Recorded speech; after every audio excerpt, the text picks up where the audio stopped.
All right, big news today. We delayed this episode so we get the latest odds in the NFL Conference Championship games. However, it ended up being a great decision. As you can tell, we're not on Zoom no more. Well, we will be, but not today.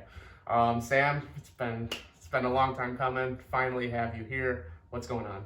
Nothing much. The drive here kind of sucked, but Drive here was probably terrible for you. During the drive, massive news drops. The GOAT has retired. Tom Brady has officially stepped away from football. 22 years? 22 seasons. 22 seasons, 10 Super Bowl appearances, 7 rings. The greatest of all time, the greatest quarterback to ever step on the field. The greatest athlete of all time. He's up there, but he has officially stepped away from football. The Bucs are probably in a state of panic now. Bucs fans should be very afraid. I don't know what you do from here on out. I guess before we get into coaching hires, what was the possible replacements now for Tom Brady? Well, the one guy I could see maybe, it depends on, because the Packers, there's no chance they're trading to. They would trade Rodgers to him. I don't think they could afford Rodgers' contract. But the one guy I kind of look, he has been in trade rumors. For the past season or a little over a season, he don't know how much his value would be. He's around 32, I think, years old. Russell Wilson. Russell Wilson makes a lot of sense. I think Mitch Trubisky signing in Tampa would be a huge cap bonus for them because it's not going to cost too much for that. As well as having playoff experience, he'll be able to continue to get the job done. Trubisky makes a lot of sense over there. Russell Wilson trade would make sense.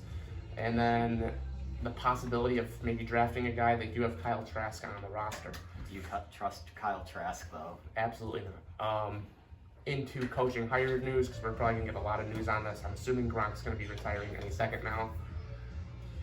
Coaching hires, starting with the first one of the year. Nathaniel Hackett goes from Green Bay offensive coordinator now to Denver, where it's a possible spot that Rodgers ends up. Yeah, I mean, it makes sense if they're in for Rodgers. I think he likes the way LaFleur calls the offense, and obviously Hackett as their OC is probably going to keep some of the same concepts. It does sound like they're going to be bringing in the rushing game coordinator from the Packers to be the new OC over there. They also are going to be losing the current passing game coordinator over to the Bears to be the OC. Getsy. But yeah, no, Denver. Because Getsy was, or Hackett wanted Getsy, but Getsy wanted to call plays. Yes, so that's why Getsy's moving to the Bears.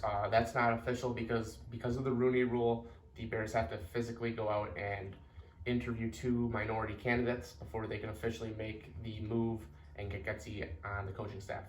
The Bears also then have a new head coach, Colts defensive coordinator Matt Eberflus. So we went from Ryan Pace and Matt Nagy to Ryan Poles and Matt Eberflus. Ryan and Matt, round 2, couldn't be any worse than the first round. We're also looking at special teams coordinator. Former Raiders interim head coach Rich Biasca is going to be the rumored guy, as well as DC now for the team, Rod Marinelli. There's also rumors that Pep Hamilton is coming in as the new QB coach to just oversee the development of Justin Fields. Which, new GM, when a new GM comes in, there's a possibility that it's not his guy at quarterback. We'll see. I'm sure they're going to have to make some roster moves. I'm sure they're going to have to trade away a guy like Robert Quinn, possibly Khalil Mack. They're going to have to make some space on this roster to continue to bring in pieces. It is worth noting Getsy was the wide receivers coach in Green Bay when Devontae Adams had a huge step up in the season. I believe his odds dropped from minus 800 to plus 800 to about plus 250 for him to land with the Bears next season. Other rumored, supposedly they're getting ready to sign Byron Leftwich, should be going now to the Jacksonville Jaguars. This comes after a 3/4 of a season of Urban Meyer, which was a complete disaster. Well, I think it makes sense bringing in Leftwich. You know, he's already going to have a little bit of leeway with the fan base, probably being the greatest quarterback in Jaguars history. Maybe David Garrard, but I can't disagree. Either him, they have Brunell, Leftwich, or Garrard up there. Hopefully he can coach the next, or going to be the greatest quarterback in Jaguars history in Lawrence. But after that rookie season, he's definitely going to have to take a step up. I like the move. I think Garrard, I think he did more for that offense with Brady and all them than he was given credit for in Tampa. Because you saw Arians with the Cardinals. I mean, he got him, I think, to one Super Bowl? Or he didn't even get him to a Super Bowl. He would always lose in either the divisional or conference championship with having Carson Palmer, Larry Fitz on that offense. Yes, so there's going to be a lot of movement with that team. I'm not sure how much of that staff is going to stay. Obviously, it wasn't their fault that there were so many distractions, but usually new head coach, new staff. Well, also, a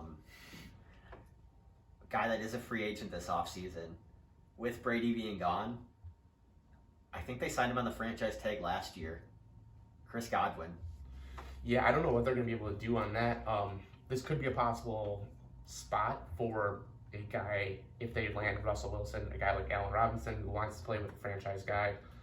If Trubisky goes there, I would imagine he's not going. But we'll see what happens there. The New York Football Giants have actually reportedly gotten a done deal. They will be bringing in Brian Daboll. I think they're going a new direction I think they have to go a new direction at quarterback than Daniel Jones. And Daboll, he's going to have a lot of weapons on that offense. Evan Ingram, he's talented. He has not played well to start his career, but he's a talented tight end. You have Galladay, Sterling Shepard, Kadarius Toney, and I think they have one more guy. I can't think of who it is, but Darius Slayton. Yes. So I mean, they have the weapons. They just never had the quarterback. And their O-line wasn't terrible either. This could be another spot that, with 2 top 10 picks, you could easily make a move for a guy like Rodgers or a guy like Russell Wilson. We'll see what ends up happening there. And then the biggest news that is kind of coming out, it looks like Josh McDaniels could be heading to Las Vegas. I love that move for him. I mean, me and you were both on Biasca staying there. We thought he was a good locker room leader. But you can bring in a guy like McDaniels, learning under Belichick. I think that's the only reason you take Biasca out of there. Most guys that win a Super Bowl as a head coach, this is usually on their second stint.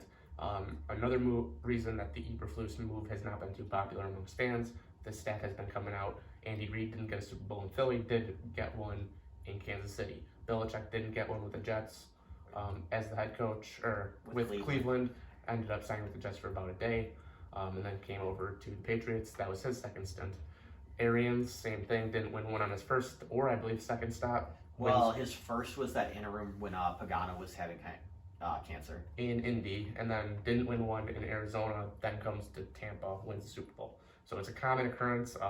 Not saying that it can't be done, but it's much harder on these first time head coaches.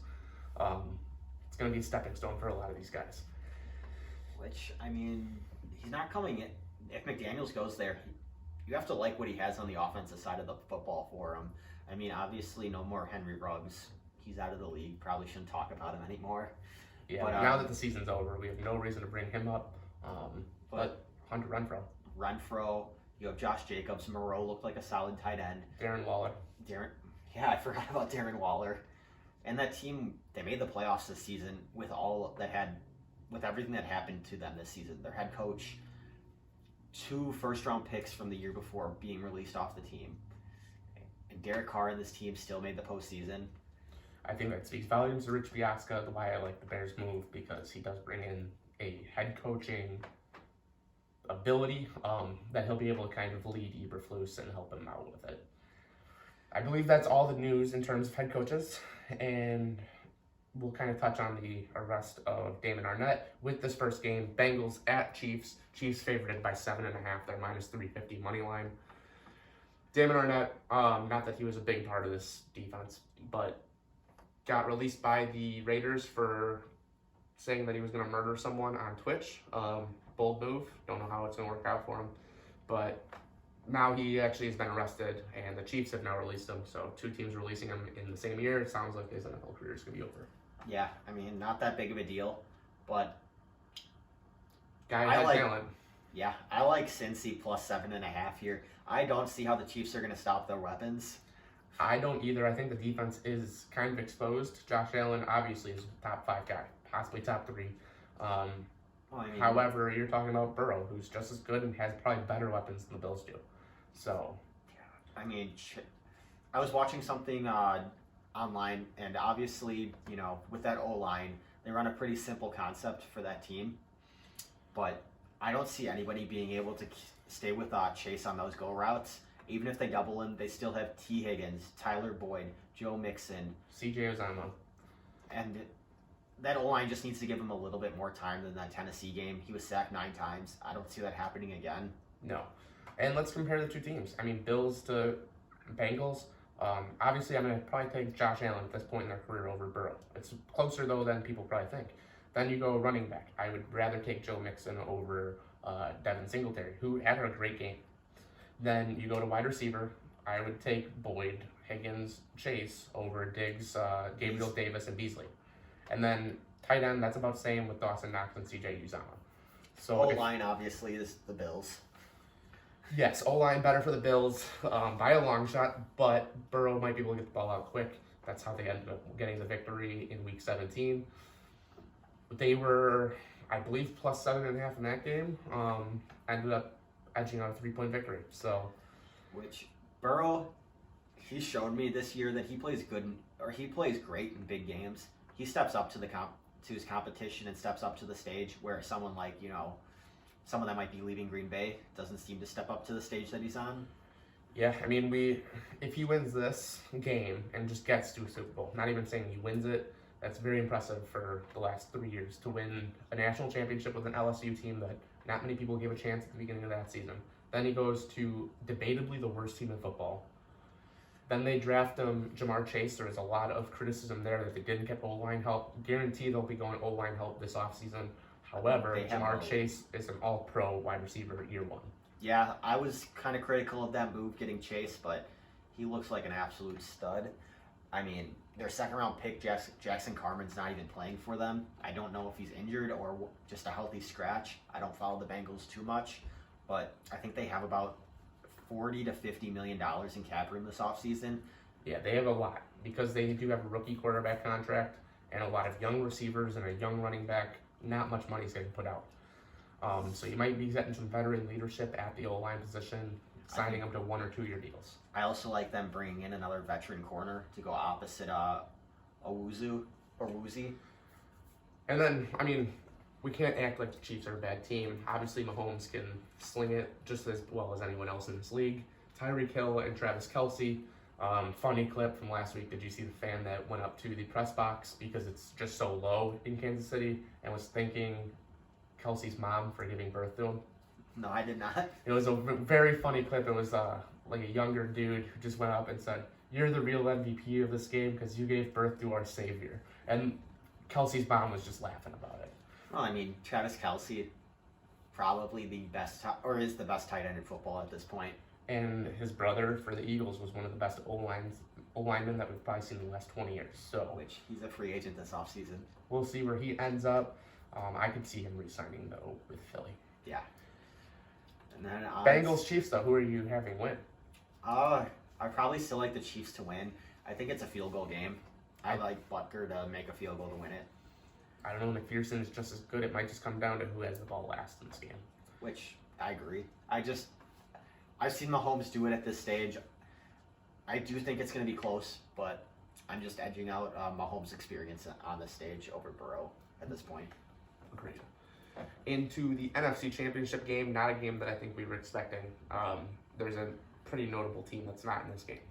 49ers at Rams. Rams favored by 3.5. This game will be played on, I believe, NBC tomorrow. Super Bowl's on Fox. Initial thoughts? Well, I'm going Rams minus 3.5 all day. I don't think this 49ers team is very good. I mean, their defense looked really good. Showed it against Rodgers. Rodgers, no touchdowns in that game. Rodgers also was targeting 2 players the entire game. He had open receivers that he just wouldn't throw to. Granted, that's the O-line not giving him time, but the 49ers offense did not impress me. The Rams defense is better than the Packers defense, and I think Stafford doesn't just key in on one guy. He has OBJ, Cooper Kupp. His running backs aren't bad. He has Higbee. Van Jefferson that he can throw deep to. And McVay, I think, at this point in their careers, is a better coach than LaFleur. And you'll be able to scheme something up for him. I will say this game could be a killer for the 49ers moving forward. Because if they go out and even keep this game close or get a win, I don't see how you don't bring back Jimmy G again. Yeah, well, I mean, Jimmy G, the thing I don't know how their salary cap's going to hold up in the next couple of years because Bosa's probably going to get the biggest contract by a defensive player in league history. Yeah, and then, I mean, we're talking about the Rams, or we're talking about the 49ers cap issues. This might be a one-and-done chance, really, for the Rams. Maybe one more year after this because their salary cap is just as bad. Well, yeah. Obviously, in LA, ever since they moved to LA, they've been in win-now mode the entire time. They have no first-round picks really moving forward. I believe it's the next 4 years. It's a really bad spot if they don't win a Super Bowl this year. I don't know what they'll do. Yeah. So we'll see what happens there. Odds that I like, and it's kind of a weird odd. The fact that OBJ anytime touchdown score plus 170. Yeah, I like that. And that's not just first or last touchdown. That's just anytime plus 170 for your wide receiver 2, who on most teams would be a wide receiver 1, and has really rejuvenated his career again. Which does that show that maybe OBJ's dad was correct in calling out Baker? If I'm a Cleveland fan, which shout out Stump, Kyle on the pinch hitters, he's a big Cleveland guy, I'd be a little worried. I don't know what's going to end up happening with this team. I think it could very well become a real issue if Baker comes back. But back into this game, I'm going to say I'm taking 49ers. To outright win? Outright win. Yeah, I'm taking the Rams. I mean, I think the Rams' O-line is going to be able to hold up better. I also think that McVay is going to be able to scheme up against this defense. They're not playing in that bad of weather, which I think helps out the offenses a little bit. I just don't see the secondary being able to stop OBJ and Cooper Kupp. I also think that you can bet the over-under based on who you think is going to win this game at 45.5. If this is a San Fran win, it's going to be low scoring. That's going to be under. If this game is going to be a Rams victory, I would say it's going to be an over. So the over-under being at minus 110. If you're taking the Rams, you should probably also take that over. I think it's going to be easy money if that's what you truly believe. But yeah, no, this is going to be a crazy weekend. So just imagine, too, if it's 49ers Chiefs again in the Super Bowl. I think the Chiefs win by more than they did the last time. Yeah, I think this team is better. I have a feeling it's going to be an AFC victory. Yeah, no matter what. If you're wondering what the Super Bowl odds are, Chiefs plus 120, Rams plus 200, Niners plus 450, Bengals plus 800. Well, that's probably because they're picking the Chiefs to win that game. But I think the Bengals can beat either one of these teams from the NFC if they get there. Winner of that AFC game, I will go on record is going to win the Super Bowl. You can also just bet on winning conference AFC minus 115, NFC minus 105. So, not that it's a huge advantage on BetMGM Sportsbook. Shout out to BetMGM. But AFC being minus 115 shows that there's a little bit more confidence there. Well, yeah. Plus, do you know how great it would be if Burrow can't step up to win this game? Instead of everyone's talking about Allen and Mahomes being the next Brady Manning, imagine adding someone in adding in a Favre to that mix in the AFC or a Rodgers into that mix. Just think of how great that's going to be for the next decade. So let's talk, now that we've kind of gone through that, we both think it's going to be two completely different Super Bowls. I'm taking 49ers Bengals, you're taking Rams Chiefs. Aaron Rodgers is going to be an interesting subject for the next couple of weeks. What do you think he's thinking, doing, everything he's doing right now? I think that where he wants to go is Denver. You have your former OC. They still have cap room to bring in Devontae. And you still have Jerry Jeudy, Noah Fant. You have Melvin Gordon. Who else is in there? Javonte Williams. Tim Patrick, who's a solid number 3 receiver in this league. That defense with Bradley Chubb, Justin Simmons has looked decent. I mean, obviously they might take a step back not having Fangio, which he's a solid DC. I don't think he's a head coach in this league. We are ruling out the chance. It's a very slim chance because of the cap space, but he could come back to the Packers. I have a feeling he's going to take a little bit of a getaway with Shailene Woodley. He's probably going to be using Hotels.com. Hotels.com has destinations all across the country and all across the world that you guys can stay at. We've been using them for a while, so shout out to Hotels.com, official partner of Winners Only Club. If you guys want to support us and you guys are looking to book a vacation, go to winnersonlyclub.com, use our link, and a certain percentage of your purchase will come back to us. I have a feeling he's going to end up in Denver, but there's a couple options out there that do make sense, and it's just about if they can get the Packers the right price. Well, yeah. I think Denver, I mean, my dream scenario is him going to Las Vegas and getting Derek Carr in return. As a Packers fan, I think that's what you have to hope for. You'll obviously have, well, I don't know if they'll treat him as well as, better than what Vegas has, because he's not Favre, he's not Rodgers, but he's a good quarterback. I think right now in this league, he's a top 10 quarterback. If you eliminated about 5 games out of the 17 this year, you could say he was MVP. Yeah. Obviously, 5 games is a lot. He should have an MVP. He would have been MVP if he didn't get hurt years ago. So yeah. We'll see. I think there's a lot that could happen in the coming weeks. If you guys like this episode, like, subscribe, share, do whatever you gotta do. Hopefully we'll have a lot more of these episodes where we're not on Zoom. I think it moved a lot smoother, to be honest with you. I think there's a little bit of a non-delay that plays a part in that. But yeah, no, shout out Hotels.com. Go to our website. Herlash is releasing an article today. This is coming out literally about 45 minutes after we recorded.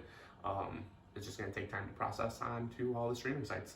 So we'll see you guys later, and we hope you guys all have a good day. Yep. See you next time.